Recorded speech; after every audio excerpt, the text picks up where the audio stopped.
Benarkah ada sesuatu di 4 pulau Aceh yang dialihkan ke Sumatera Utara? Atau lebih tepatnya 4 pulau tersebut ditetapkan masuk ke wilayah Sumatera Utara oleh Kemendagri? Perlu kalian ketahui daerah tersebut atau sekitaran daerah tersebut pernah dieksplorasi migas yang dilaksanakan Kanred Asia Energy, Blok Singkil. Secara umum, keempat pulau tersebut berdekatan dengan wilayah kerja offshore West Aceh, OSWA. Hal ini juga diperkuat oleh Gubernur Aceh sendiri yaitu Muzakir Manaf dalam pidatonya saat pelantikan Wali Kota Sabang. Beliau mengatakan, kenapa 4 pulau tersebut diperebutkan? Karena di pulau tersebut mengandung migas yang sama besarnya seperti di Andaman. Gubernur Aceh juga mengatakan kita akan ambil kembali pulau tersebut karena itu memang hak kita. Akankah 4 pulau tersebut kembali ke wilayah Aceh? Ataukah akan tetap menjadi milik Sumatera Utara? Jika pulau tersebut tidak dikembalikan ke Aceh, apa yang akan terjadi?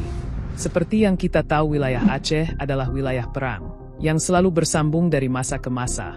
Apakah ini polemik yang dibuat untuk memancing Aceh kembali? Ini sama seperti kejadian Aceh, digabungkan ke Sumatera Utara, yang membuat rakyat Aceh kecewa, dan kebangkitan perlawanan Aceh dengan Indonesia. Kankah hal ini akan terjadi kembali? Mari kita telusuri lebih dalam. Tidak terlalu besar. Jadi bagi Aceh itu harga diri. Dan sejak dulu dikelola oleh Aceh, orang bayar pajak ke Singkil. Setahu saya tidak ada pulau atau daerah yang dikelola bersama. Tidak ada. Siapa jadi bupati? Masa 2 bupatinya? Pulau Lipan, Pulau Panjang, Pulau Mangkir besar, Mangkir kecil. Itu secara historis sudah dibahas di Kompas oleh tulisannya. Bahwa itu secara historis memang masuk Aceh Singkil.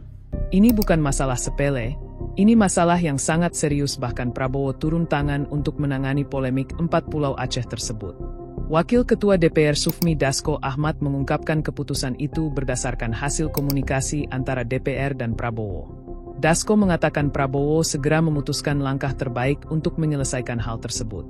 Hasil komunikasi DPR RI dengan Presiden RI bahwa Presiden mengambil alih persoalan batas pulau yang menjadi dinamika antara Provinsi Aceh dan Provinsi Sumatera Utara.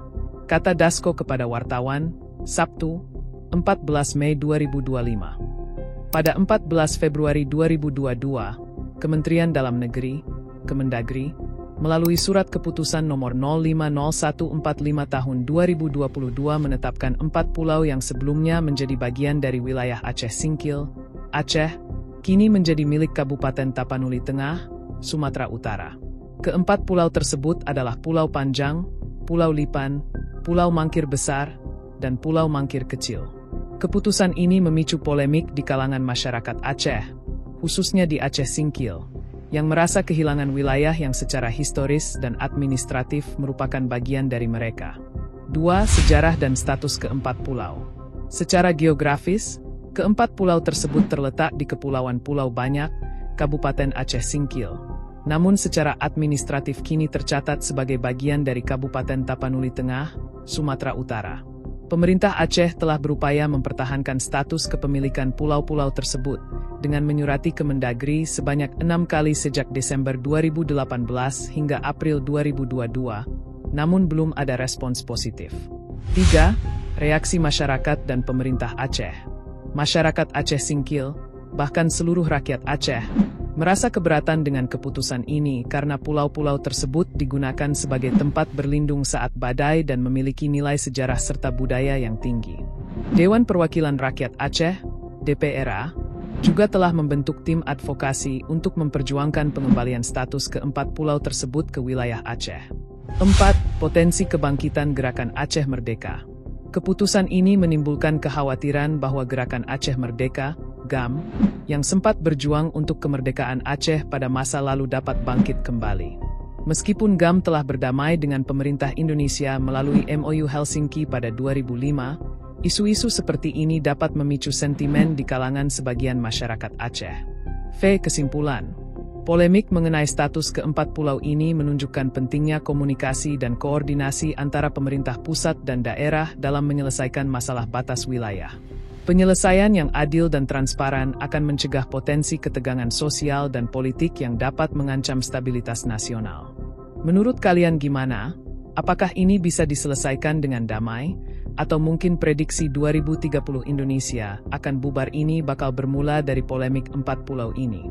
Wacana mengenai kemungkinan bubarnya Indonesia pada tahun 2030 sempat mencuat ke permukaan beberapa tahun lalu, khususnya setelah pernyataan kontroversial dari beberapa tokoh nasional mengutip sebuah laporan asing yang menyebutkan bahwa Indonesia berpotensi gagal sebagai negara pada tahun tersebut. Namun, benarkah ada dasar kuat untuk memprediksi kehancuran Indonesia di 2030? Ataukah ini hanyalah bentuk kekhawatiran berlebihan? Polemik 4 pulau ini telah menyatukan rakyat Aceh kembali. Sebelumnya Aceh sempat terpecah dan banyak polemik dari kalangan-kalangan tertentu. Tetapi berbeda dengan kasus 4 pulau yang dialihkan ke Sumatera Utara, kali ini rakyat Aceh satu suara memperjuangkan kembali ke 4 pulau tersebut. Polemik ini juga membuat tokoh-tokoh besar di Indonesia juga ikutan geram dengan keputusan Kemendagri tersebut. Menurut mereka ini ada kaitannya dengan kekeluargaan. Mengingat Bobi adalah menantu dari presiden sebelumnya yaitu Jokowi, dan Kemendagri dianggap balas jasa kepada Jokowi. Jadi gimana nih menurut kalian? Komen di bawah, dan jangan lupa share video ini supaya banyak yang tahu. See you next video.